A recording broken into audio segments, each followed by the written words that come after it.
Opo, grabe. Aba, Dito kami, nagpintuhan, sumasapintuhan. Kami lang dito. 1,800 ang creatinine ngayon.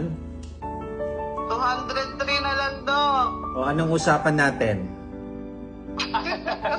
Parang wala ba to? Paalala ko, pagka ang CREA Baka natin. napababa natin ang CREA below 300, ile-lessen yung dialysis. Hopefully, ma-lessen na, ayan na, 280.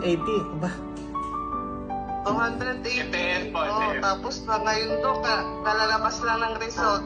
oh, thank you Lord. No? So, yan na yung, di ba, mahirap mag-low carb, pero ayan na ang benefit niya. Pinaghirapan natin yan. At actually, pinaghirapan niyo yan. Tinuro lang namin. Okay? Thank you so much, Dok. Kayo pa yung tulay.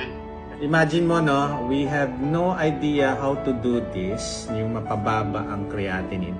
But, kumapit lang po tayo dun sa paniniwala na lahat to pagtatagumpayan natin. Opo. And nagpapasalamat din kami, no, nakita nyo kami na